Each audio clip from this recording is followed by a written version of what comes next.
जुझारू और कर्मशील अध्यक्ष जो पठानकोट से जुड़े हैं, भाई अश्विनी शर्मा जी, और हमारे चंडीगढ़ में और चंडीगढ़ के साथ साथ पंजाब के विभिन्न शहरों से और देश विदेश से जुड़े हुए बलराम जी दास टंडन जी के सभी प्रेमीगण, आज इस द्वितीय स्मृति व्याख्यान में मुझे आने का सौभाग्य मिला। सबसे पहले तो मैं संजय टंडन जी के परिवार का धन्यवादी हूं और उन्होंने मुझे निमंत्रित किया कि मैं इस कार्यक्रम में भाग लूं। मेरा उनके साथ पारिवारिक रिश्ता है, लंबे समय तक हमने उनके साथ काम किया और बहुत सी प्रेरणाएं स्वर्गीय बलराम जी दास टंडन जी से हमने ली और साथ ही साथ वो संस्कार हमने संजय जी में देखे और संजय जी के साथ भी मुझे बहुत लंबे समय तक काम करने का मौका मिला है। आज उन्होंने मुझे इस व्याख्यान में आने का सौभाग्य दिया, मैं उनका धन्यवादी हूं और टंडन परिवार का धन्यवादी हूं जिन्होंने मुझे ये मौका दिया है। मुझसे पूर्व प्रोफेसर राजकुमार जी ने उनका राजनीतिक सामाजिक पक्ष को रखा और संजय टंडन जी ने उनका पारिवारिक पक्ष, एक परिवार के दृष्टि से वो कैसे देखते थे और किन बातों को वो रखते थे और किन संस्कारों की बात वो करते थे, उसको उन्होंने बहुत तफसील से विस्तृत रूप में हमारे सामने रखा है। मैं अपना सौभाग्य मानता हूं कि बलराम जी दास जी के साथ मेरा बहुत ही घनिष्ठ संबंध था। उम्र में वो मुझसे बहुत बड़े थे, तजुर्बे में वो मुझसे बहुत बड़े थे, लेकिन उनका संबंध एक दोस्त के नाते कैसा होता है, उस तरीके का उनका संबंध मेरे साथ रहा। हमारे वो पार्टी के प्रथम जनरेशन के नेता थे। He was the leader of the first generation और उस जनरेशन में वह संस्थापक सदस्यों में से एक थे जिन्होंने भारतीय जनसंघ की स्थापना की। आप समझ सकते हैं कि उनका कार्यकाल कितना लंबा रहा। फर्स्ट जनरेशन का नेता, 1921 के बॉर्न, और वह अभी कुछ साल पहले तक जनता की, देश की, प्रदेश की सेवा करते हुए कार्यरत रहे। एक लंबा अवसर उनका सामाजिक राजनीतिक जीवन के रूप में गुजरा। सब लोगों ने बहुत सी चर्चाएं की हैं। हम सब जानते हैं कि बलराम जी दास टंडन जी ने विधानसभा के चुनाव लड़े, 6 बार वो विधानसभा के सदस्य रहे, वो उप मुख्यमंत्री रहे पंजाब के, वो विपक्ष के नेता रहे, वो गवर्नर रहे छत्तीसगढ़ के। एक लंबा राजनीतिक जीवन उन्होंने जिया। लेकिन सबसे बड़ी बात जो हमें समझनी चाहिए और आज की जनरेशन के लिए और आज की हमारे साथियों के लिए, कि जब वो सामाजिक जीवन में आए, जब वो राजनीतिक जीवन में आए, तो उस समय पाने को कुछ नहीं था, खोने के लिए सब कुछ था। वो एक वैचारिक पृष्ठभूमि पर हम सबके बीच में आए थे। वो समय था जब कोई सोच भी नहीं सकता था कि हम विधानसभा की ड्योढ़ी भी पार करके कभी विधानसभा के अंदर जाएंगे। यह जनसंघ की शुरुआत थी। कोई समझ भी नहीं सकता था कि हम कभी पार्षद बनेंगे। इसलिए there are 2 types of politics. One is a politics of ideology and another is a politics of power. He was a person from the politics of ideology. एक विचारधारा के लिए समर्पित होकर के जीवन लगाना और अपने जीवन के साथ साथ उस जीवन को उस विचारधारा के साथ जीना, यह बलराम जी दास टंडन जी से हमको सीखने को मिलता है, हमको समझने को मिलता है और यह हमको ध्यान में रखना चाहिए। वो क्या समय था, अमृतसर की गलियों में घूमना, अपने विचार को लेकर के आगे बढ़ना। सब जगह उस समय कांग्रेस कांग्रेस दिखती थी। दूर दूर तक हमारे कहीं सत्ता में आने का सवाल नहीं था, लेकिन उस समय उन्होंने पूरी ताकत से पार्टी को खड़ा करने का काम किया। जनसंघ के दिए को घर घर जलाने का काम किया, घर घर में दिया जलाने का काम किया, विचारधारा की दिया को जलाने का काम किया। हम सबको मालूम है कि वो विधानसभा में जब गए तो तब से लेकर के उन्होंने पंजाब की राजनीति में एक विशेष अपना योगदान किया, एक अपना विशेष स्थान बनाया। हम सबको यह भी मालूम है कि जब इमरजेंसी लगी तो वो पहले दिन ही अरेस्ट कर लिए गए थे और पूरे 19 महीने वो जेल में रहे। और यहां बैठे मुझे नहीं मालूम कि किन लोगों को कितना इमरजेंसी की याद है, लेकिन मैं उस समय 15 वर्ष का था और मैं स्कूल से कॉलेज की ओर प्रस्थान कर रहा था। तो उन दिनों में जब अरेस्टिंग होती थी तो यह समझा जाता था कि पता नहीं कभी लौट कर आएंगे कि नहीं आएंगे, पता नहीं कभी हम जेल की दीवारी से बाहर निकल पाएंगे कि नहीं निकल पाएंगे। उस समय बलराम जी दास टंडन जी ने अपने आप का अरेस्टिंग भी दी, जेल में भी रहे, मीसा DIR दोनों लगी, maintenance of internal security act, defence of Indian rule, ये सब लगा उन पर, सारी धाराएं लगी।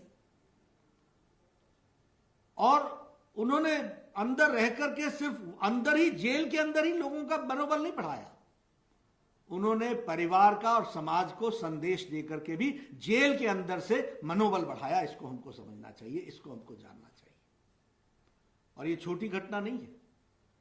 हमारे यहां जेल में साथी, मुझे अच्छी तरीके से ध्यान में है कि जब वो जेल में थे तो उनके साथी, राजनीतिक साथी, बहुत बार दुखी हो जाते थे, बहुत बार उनके मन डिप्रेशन में हो जाता था।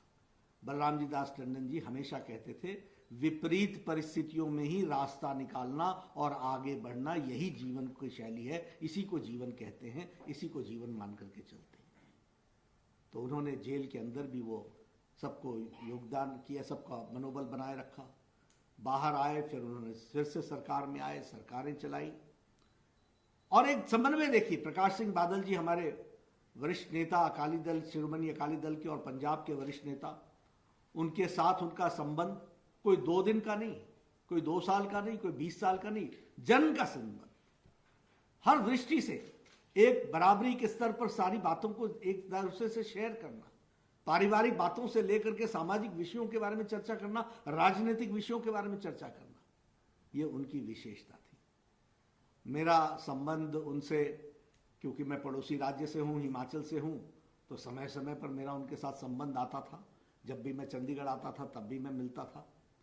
ज्यादा संबंध मेरा तब आया जब मैं अखिल भारतीय महामंत्री बन गया और जब मैं दिल्ली आया और मैं पार्टी की गतिविधि देखने लगा, तो मैंने एक बात देखी। उस समय तक बलराम जी दास जी ने निश्चय कर लिया था कि मैं चुनाव नहीं लड़ूंगा, मैं अब चुनावी राजनीति से अलग हट करके सामाजिक राजनीतिक काम करूंगा। मुझे याद है कि उनका एक बार फोन आया, मैं दिल्ली था, कि मैं आपसे दिल्ली मिलना चाहता हूं। मैंने कहा, आप दिल्ली मुझसे मिलने क्यों आएंगे, मैं आपकी जब भी चंडीगढ़ आऊंगा तो आपसे मिलूंगा। बोलने लगे, नहीं नहीं नहीं, मैं आऊंगा, मुझे आना है। मैंने कहा, नहीं, अच्छा नहीं लगेगा कि आप दिल्ली आएंगे, मैं आता हूं। उन्होंने कहा, तुम नहीं जानते, मैं आऊंगा। वो आए दिल्ली। मैंने कहा, मैं आपसे मिलने पंजाब भवन आ जाता हूं। बोले, नहीं, मैं कार्यालय आ रहा हूं। ये देखिए समर्पण। हमारे से वो इतने बड़ी उम्र के प्रथम जनरेशन के नेता, और वह कह रहे हैं कि कार्यालय आता हूं। मैंने कहा, ठीक है जी। हम आए, बैठे, चाय पी। हमने कहा, क्यों आना? उन्होंने कहा, देखो, मेरा व्यक्तिगत कुछ नहीं है, लेकिन मैं जो पार्टी के बारे में समझता हूं वो मैं तुम्हारे साथ शेयर करना चाहता हूं। ये तड़प आप समझिए, ये देखिए कि जिस रास्ते से हम गुजरे हैं, उस रास्ते पर पार्टी चल रही है। मन को बहुत खुशी होती है, मन को बहुत अच्छा लगता है, मन को लगता है कि पार्टी किस तरीके से आगे बढ़ रही है, इसको इसी तरीके से बढ़ना चाहिए। लेकिन मेरे कुछ सुझाव हैं, उन सुझावों को मैं रखने यहां पर आया हूं। आप देखिए, आप समझिए कि जीवन के शाम पर राजनीति से एक तरीके से अपने आप को अलग रखने के बावजूद वह पार्टी के प्रति कितने चिंतित थे, यह इस घटना से प्रतिलक्षित होता है। मैं छत्तीसगढ़ का प्रभारी था, वो छत्तीसगढ़ के गवर्नर बन गए। बाद में मैं स्वास्थ्य मंत्री बन गया।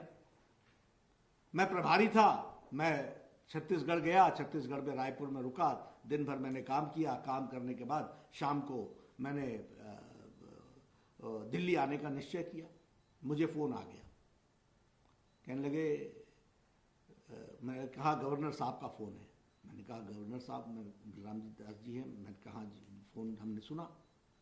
कहने लगे बिना घर आए कैसे वापस जा रहे हो? मैंने कहा जी गलती हो गई। लेकिन मैंने कहा देखिए, मैं पार्टी का महासचिव हूँ और राजभवन वो राज सत्ता का केंद्र होता है, तो मैंने सोचा कि मैं, और गवर्नर को पार्टी के दृष्टि से मैं उस दृष्टि से देखता हूँ। उन्होंने सीधे कहा कि बेटा और पिता में कोई संबंध में कोई कोई कोई बीच में गवर्नरी आती है क्या? अपने घर आए बगैर तुम जाओगे क्या? मुझे आज भी याद है कि मैंने फ्लाइट कैंसिल की, मैं दूसरे दिन सुबह गया, मैं सीधा राजभवन गया, वहाँ रुका, उनके साथ बातचीत की, भोजन किया।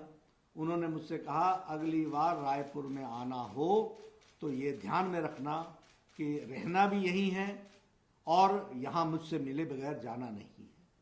मैं इसके बाद मैं रहा तो नहीं, लेकिन हाँ, जब भी मैं रायपुर गया तो मेरा प्रयास रहा कि उनके साथ चाय पी करके ज़रूर उनसे दो बातें करके, और जब भी मैं मिला उनसे, उन्होंने हमेशा बहुत दूरदृष्टि रखने वाली बातों को हमारे साथ कहा, सबको संभाल करके चलने वाले। आज बलराम जी दास टंडन जी के बारे में बात कर रहा हूं तो मैं तो चलिए बीजेपी का कार्यकर्ता हूं, बीजेपी का कार्य करने वाला व्यक्ति हूं। आप बलराम जी दास टंडन जी के बारे में किसी कांग्रेस के नेता से पूछ लीजिए, उनके जमाने के, आप किसी शिरोमणि अकाली दल के नेता से पूछ लीजिए, आप अक्रॉस दी पार्टी किसी से पूछ लीजिए। एक ऐसा सौम्य व्यक्तित्व, सबको साथ लेकर के चलने वाला और सबको ऑनेस्ट एडवाइस देने वाले, ऐसे थे हमारे बलराम जी दास टंडन। सबको ऑनेस्ट एडवाइस, और वो एडवाइस हमेशा पायस होती थी, पवित्र होती थी। उनका ऑरा ऐसा था कि उनके सामने जाने से बड़े लोग कितने भी गुस्से में हों, वह उनके सामने आने के बाद वैसे ही शांत ठंडे मन से उनके साथ बातचीत करते हुए, और वो हंसते हंसते बड़े से बड़े जटिल समस्याओं का सुझाव करते हुए, और जो रास्ता बताते थे वो कार्यकर्ता लेने के लिए तत्पर हो जाता था। ये था उनका व्यक्तित्व। आज जब हम उनको याद कर रहे हैं, और जैसे मैंने कहा कि विचारधारा की बात है, अब ये मेमोरियल लेक्चर है, इसलिए मैं इस अवसर को, उस मेमोरियल लेक्चर में कुछ राजनीतिक और कुछ विषयों के बारे में डालने में मेरा लालच है, उसको मैं छोड़ूंगा नहीं और चूकूंगा भी नहीं, उसका अवसर का मैं उपयोग करूंगा। देखिए, जब मैं आइडियोलॉजिकल दृष्टि से बोलता हूं तो आइडियोलॉजिकल दृष्टि से हमको समझना चाहिए कि वैचारिक पृष्ठभूमि में दो वाक्य, एक महात्मा गांधी के और दूसरा पंडित दीनदयाल उपाध्याय जी के, हमको याद रखना चाहिए। महात्मा गांधी जी से पूछा कि जब तुम सत्ता में होगे, या जब तुम्हारी कभी सरकार होगी, या तुम या हमारे लोग जब सरकार में होंगे, तो उनको किन बातों का ध्यान रखना चाहिए? उन्होंने कहा जब भी कोई फैसला करो, for every act of omission and commission, जो भी फैसला करो, उस फैसले में तुमने एक बात ध्यान रखनी कि समाज का सबसे गरीब व्यक्ति, सबसे कमजोर व्यक्ति, सबसे अंतिम जगह पर खड़ा व्यक्ति, उसको वह नीति कितनी लाभकारी होगी, यही तुम्हारे निर्णय करने का आधार होना चाहिए। यह महात्मा गांधी ने कहा था। और पंडित दीनदयाल उपाध्याय जी ने क्या कहा था कि कोई भी नीति बनाओ और किसी भी काम को करो, हमेशा ध्यान रखो कि समाज के अंतिम पायदान पर खड़ा व्यक्ति को उसका क्या लाभ है, वह कितना उससे मजबूत होता है, उसको कितनी ताकत मिलती है, वह कैसे आगे बढ़ता है, इसकी चिंता करो। और इसलिए महात्मा गांधी जी ने कहा कि नर ही नारायण है, उसी की सेवा करो और अंतिम व्यक्ति की सेवा करो। और दीनदयाल उपाध्याय जी ने कहा अंत्योदय, अंतिम व्यक्ति का उदय करो।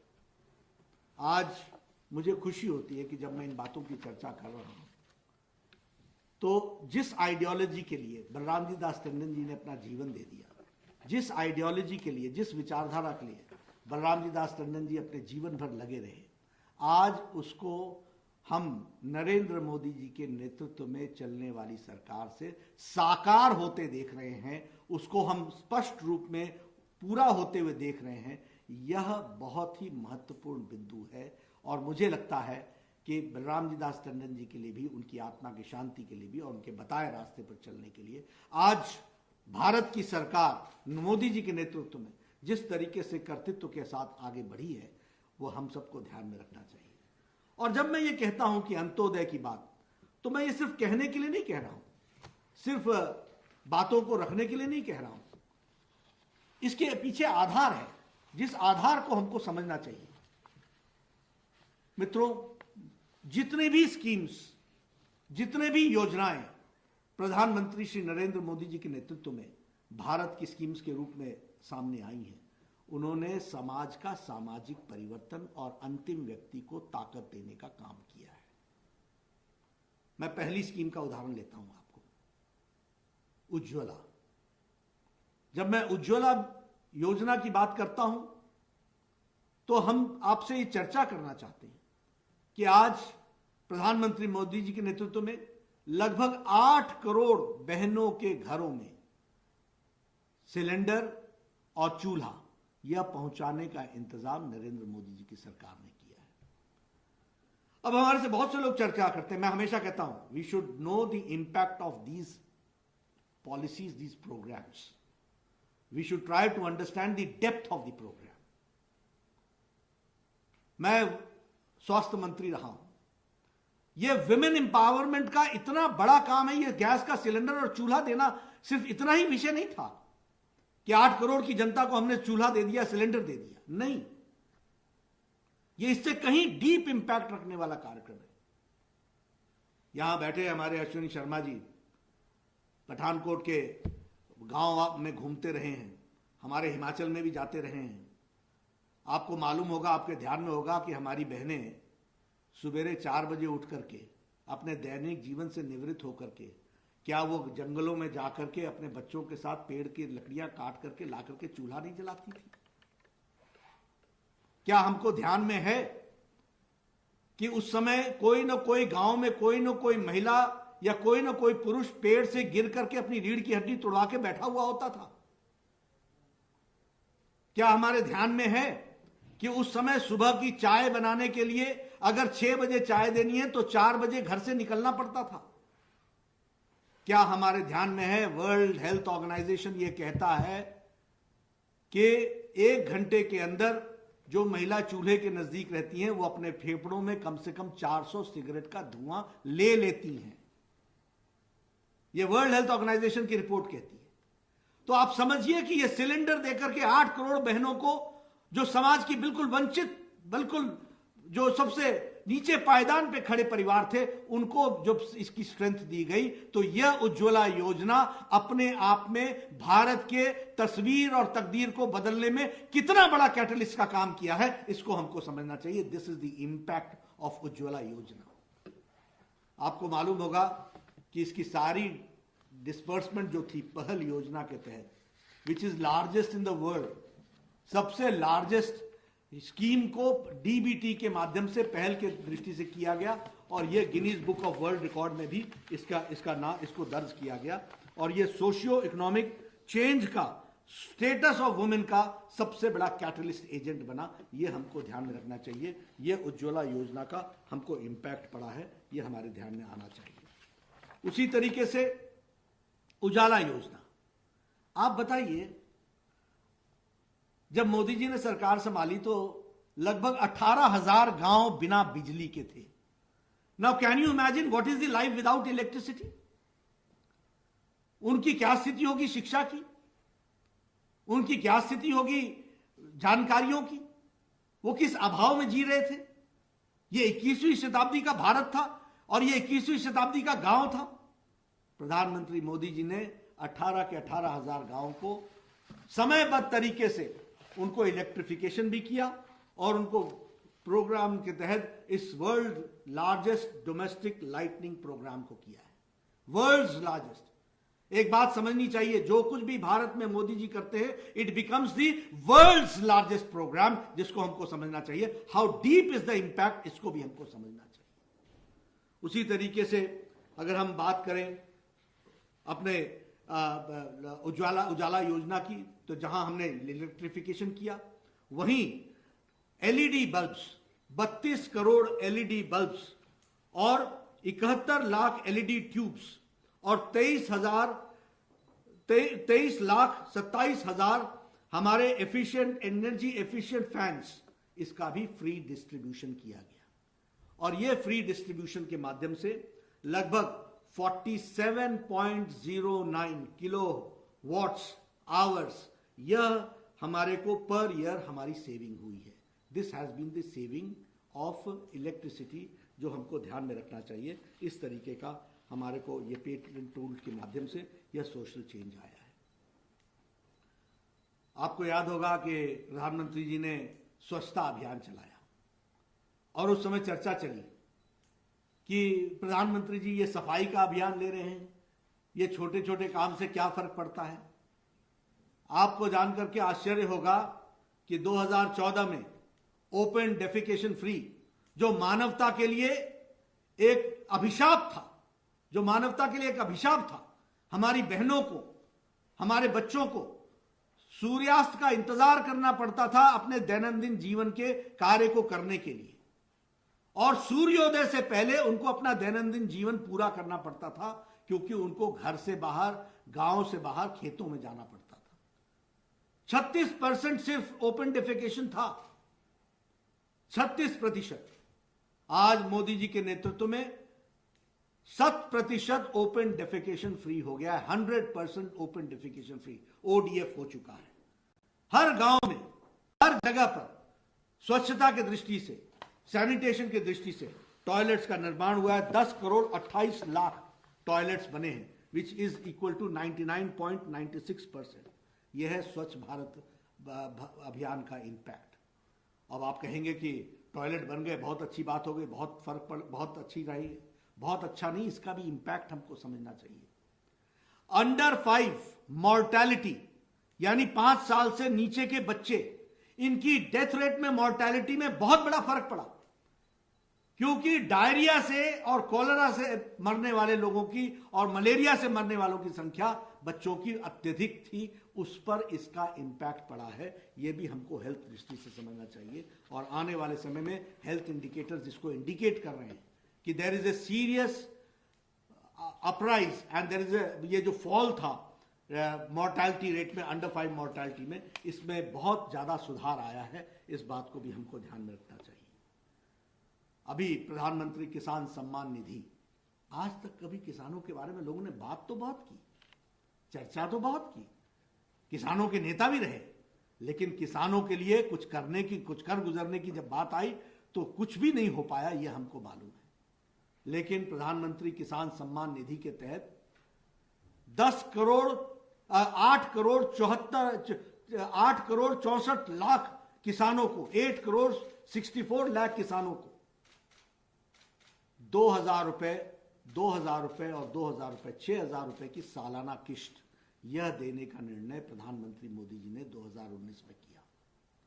और आपको शायद ध्यान में आया होगा कि ये कोरोना काल में, लॉकडाउन में, देखिए जब प्रधानमंत्री कहते थे कि जनधन में खाता खोलो तो लोग मजाक बनाते थे। खाता खोलने का कारण क्या है, खाता खोलने से फायदा क्या होगा?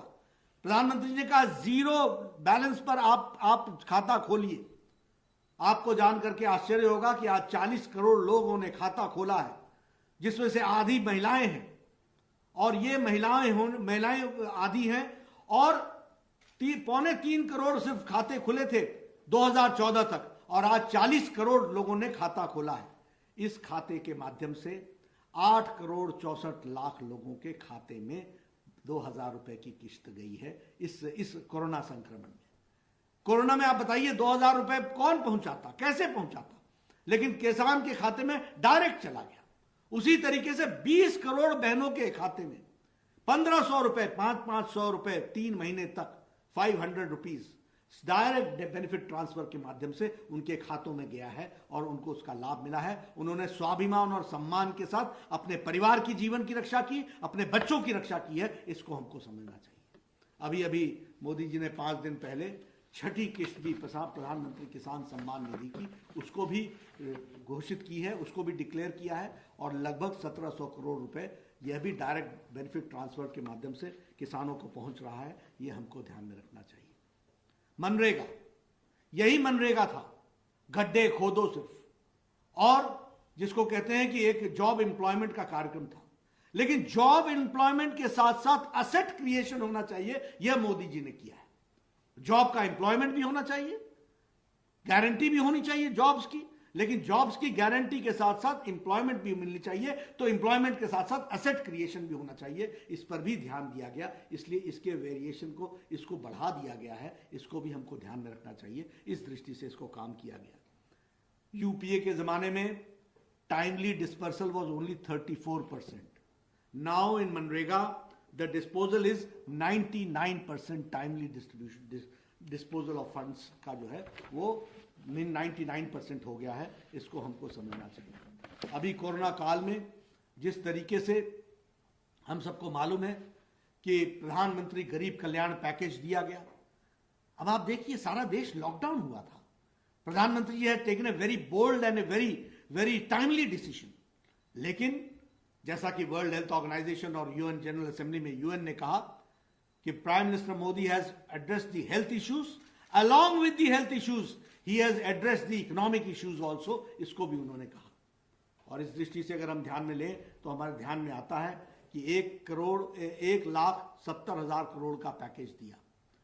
80 करोड़ की जनता को मार्च महीने से लेकर नवंबर महीने तक 5 किलो चावल या 5 किलो गेहूं, 1 किलो दाल, इसकी व्यवस्था नवंबर महीने तक 80 करोड़ की जनता के लिए किया गया, फॉर 80 करोड़ पीपल। कोई भूखा ना रहे, कोई अन्न के बगैर ना रहे। यह है अंत्योदय, यह है फैसला लेने वाले प्रधान सेवक का वह मंशा कि अंतिम व्यक्ति को उसका लाभ होना चाहिए, यह दिखाया है। यह थी बलराम दास टंडन जी का सपना, जिसको आज साकार होते हुए मोदी जी के नेतृत्व में हम देख रहे हैं। इसके लिए दिया था उन्होंने, जीवन में अपना राजनीतिक जीवन लगाया था, अपना सामाजिक जीवन लगाया था, उसको आज साकार होते हुए हमको देखने का मौका मिल रहा है। ये कहना आसान नहीं है। 80 करोड़ की जनता को 9 महीने तक पूरी के पूरे राशन के साथ व्यवस्था करना, इतना ही नहीं 20 करोड़ जनता को, हमारी बहनों को 1500 रुपए उनके खाते में डालना 3 महीने के लिए, दिव्यांग भाइयों के लिए 1000 रुपए डालना, और वो भी दिव्यांग, वृद्धा और इनके लिए अपने विधवा बहनों के लिए, ये इसके लिए खातों में, अकाउंट्स में उनके पैसे डालना। इसके साथ साथ 8 करोड़ बहनों को 3 सिलेंडर 3 महीने के लिए वो भी मुफ्त मुहैया कराना, यह भी उज्ज्वला योजना का कार्यक्रम किया गया और गरीब कल्याण पैकेज को आगे बढ़ाया गया। इसको हमको ध्यान में रखना चाहिए। लेकिन मैं आपसे एक निवेदन करना चाहता हूं कि प्रधानमंत्री मोदी जी ने कहा है कि आपदा को अवसर में बदलना है, और इसलिए आत्मनिर्भर भारत, और आत्मनिर्भर भारत में 20 लाख करोड़ रुपए का पैकेज। यह पैकेज बहुत चीजों से जुड़ा हुआ है। यह पैकेज एयर स्पेस से भी जुड़ा हुआ है, यह पैकेज माइनिंग से भी जुड़ा हुआ है, ये पैकेज कोल से भी जुड़ा हुआ है, यह पैकेज एयर स्पेस से भी जुड़ा हुआ है, यह पैकेज आर्मी के दृष्टि से जिसको हम कहते हैं कि घरेलू उत्पाद, यानी हमारे घर में ही इसका प्रोडक्शन हो, इससे भी जुड़ा हुआ है। लेकिन सबसे ज्यादा यह आत्मनिर्भर पैकेज जो जुड़ा है, वह जुड़ा है जिसे हम कहते हैं आत्मनिर्भर पैकेज की दृष्टि से, वो है एमएसएमई सेक्टर, वो है एग्रीकल्चर सेक्टर, वो है हमारे स्ट्रीट वेंडर्स, वो है वोकल फॉर लोकल। इन बातों को हमको ध्यान में रखना चाहिए। और जब मैं ये बात कहता हूं तो हम इस बात को ध्यान में रखें कि एमएसएमई सेक्टर में 3 लाख करोड़ रुपए का कोलैटरल लोन देने की व्यवस्था की गई है। 1 लाख करोड़ से ज्यादा डिस्पर्स हो चुका है। उसी तरीके से ये एग्रीकल्चर सेक्टर में 1 लाख करोड़ रुपए देने की बात हुई है। किसानों की तस्वीर बदल जाएगी 2 साल बाद। एग्रीकल्चर सेक्टर में जब 1 लाख करोड़ रुपए इन्वेस्ट होगा और एग्रीकल्चर इंफ्रास्ट्रक्चर में लगेगा, वो वैल्यू एडिशन जो देगा और वो जो सप्लाई चेन की कनेक्टिविटी को डेवलप करेगा, यह अपने आप में किसान की तस्वीर बदलेगा। इसको हमको ध्यान में रखना चाहिए। और मैं, ये ठीक है कि आप चंडीगढ़ में बैठे हैं, लेकिन अश्विनी हमारे पंजाब के हैं नेता, उनको किसानों की चिंता करनी है। मैं निवेदन करूंगा कि ज्यादा से ज्यादा फार्मर प्रोड्यूसर्स ऑर्गेनाइजेशन आप बनाएं और उनके माध्यम से इस 1 लाख करोड़ रुपए का फायदा उठाएं और इस फार्म गेट के माध्यम से इसको आगे बढ़ाएं। इसकी हमको चिंता करने की जरूरत है। इसको हम करेंगे तो उससे निश्चित रूप से हमको लाभ मिलने वाला है। इसको भी हमको सोचने की ज़रूरत है और आत्मनिर्भर भारत को आगे बढ़ाना है। आप चंडीगढ़ में रहते हैं, आप बताइए, स्ट्रीट वेंडर्स को 10,000 रुपए का सहायता देना, 50 लाख स्ट्रीट वेंडर्स हैं इस देश में, प्रधानमंत्री जी ने 5,000 crore rupees have been kept only for this. I would request that in Chandigarh, no street vendor should be left. In Amritsar, no street vendor should be left. Everybody should be given that facility, and that facility has to be given. इसको हमको ध्यान में रख करके करना चाहिए, ऐसा मेरा निवेदन है। मैं आज ये सारी बातें आपसे इसलिए कर रहा हूँ, आपने व्याख्यान बलराम जी दास टंडन जी के ऊपर रखा था। बलराम जी दास टंडन जी जिन बातों को लेकर चले थे, उन बातों को स्कीम के रूप में रखते हुए आज उसको पूरा करने का काम हमारी सरकार, केंद्र की सरकार कर रही है। वो हम आपके साथ शेयर करना चाहते थे। वो इसलिए शेयर करना चाहते थे कि किसी का जीवन, राजनीतिक जीवन, वो व्यर्थ नहीं गया, वो सार्थक रहा। उनका जीवन सार्थक रहा। जिन रास्तों पर चलने के लिए उन्होंने कहा था, आज भारतीय जनता पार्टी के एक एक कार्यकर्ता को ये खुशी है कि ये सौभाग्य मिल रहा है कि जिस आइडियोलॉजी के लिए हम सब लोगों ने, जब पाने को कुछ नहीं था, खोने को सब कुछ था, तब चले थे, उसको आज जब हम साकार होते देखते हैं तो हम पाते हैं कि बीजेपी का एक एक कार्यकर्ता एक क्रूसेडर के रूप में मोदी जी के नेतृत्व में इन सारी बातों को नीचे जमीनी स्तर पर उतारने का प्रयास कर रहा है, जिसने भारत की तस्वीर को बदलने में एक बहुत बड़ा योगदान किया है। India has become an international power in the sense हमारी पहचान को दुनिया मानने लगी है। और मोदी जी के नेतृत्व में आम आदमी का विकास, जिस तरीके से सर्वांगीण विकास में इन स्कीमों ने योगदान किया है, वो हमको ध्यान में रखना चाहिए। मैं अंत में सिर्फ आपसे एक आयुष्मान भारत के बारे में डिस्कस करना चाहता हूँ, which is again the world's largest health care scheme. Western world has been talking about universal health coverage. हमारा आयुष्मान भारत देखो आप, 55 करोड़ लोगों को, और ये 55 करोड़ लोगों को 5 लाख रुपए का हेल्थ कवरेज, 1385 बीमारियों से और पैकेज के माध्यम से ये देना, और लगभग 1 करोड़ लोगों ने इसका लाभ उठा लिया है। लगभग 13,000 करोड़ रुपए इस पर खर्च हो चुके हैं। और यह हमारा आत्मनिर्भर आयुष्मान भारत जो है, ये अगर हम सारे अमेरिका की जनसंख्या बना लें, सारे कनाडा की जनसंख्या जोड़ लें और मेक्सिको की जनसंख्या जोड़ लें, ये तीनों को जोड़ लें तो भारत का आयुष्मान भारत बनता है। 55 crore people have been given the benefit. इसको हमको समझना चाहिए, which is the world's largest health coverage programme, and it is not a small programme. It is a programme where 5 lakh rupees have been given for every family, for every 55 crore family for every year. इसको हमको समझना चाहिए। इस तरीके का कार्यक्रम प्रधानमंत्री जी ने एक बनाया है, जिसको हम पूरा कर रहे हैं। इसका फायदा कौन उठा रहा है? गरीब लोग, वंचित लोग, पीड़ित लोग, शोषित लोग, जो समाज के अंतिम पायदान पर खड़े। तो आज मुझे इस बात की बड़ी खुशी है कि भारतीय जनता पार्टी के कार्यकर्ता के रूप में और राष्ट्रीय अध्यक्ष के रूप में जब मैं बलराम जी दास टंडन जी के व्याख्यान माला में बोलने का मुझे सौभाग्य मिला है, तो मैं इस बात का संतोष जता सकता हूँ कि जिन बातों के लिए उन्होंने जीवन लगाया, जिस आइडियोलॉजी के लिए उन्होंने जीवन लगाया, उसको साकार करने में हम सब लोग आज तत्पर हैं, और वो सपना साकार होता हुआ दिख रहा है। इसके लिए मैं आप सबका बहुत बहुत धन्यवाद देता हूं। और आपने मेरी बातों को सुना, और फिर से संजय टंडन जी मुझे आने का आमंत्रित किया, इसके लिए उनका विशेष धन्यवाद। टंडन परिवार का धन्यवाद, भाभी जी का धन्यवाद, माता जी को मेरा नमस्कार। इन्हीं शब्दों के साथ सभी को मेरा नमस्कार, बहुत बहुत धन्यवाद।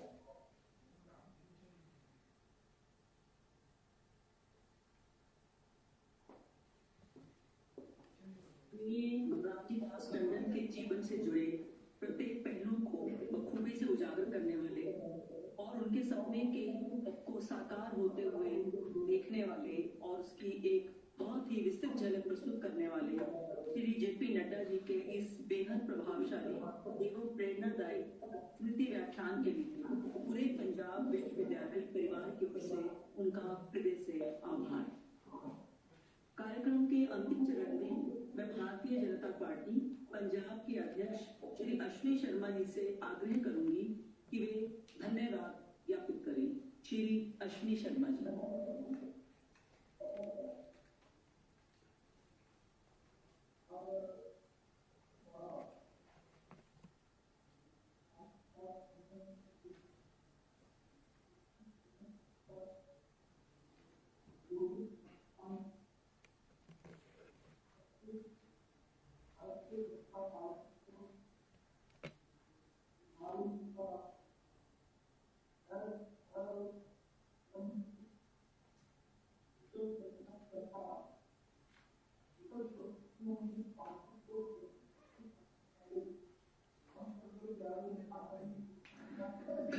मैं रिक्वेस्ट करूंगा थोड़ा सा माइक माइक पास में लाके बात करें, आवाज कम आ रही है आपकी।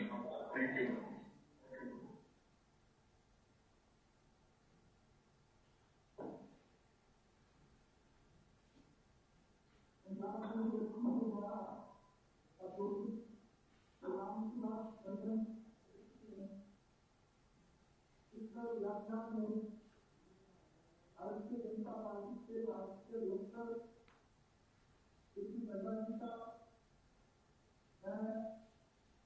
स्वागत करता हूँ, धन्यवाद देता हूँ।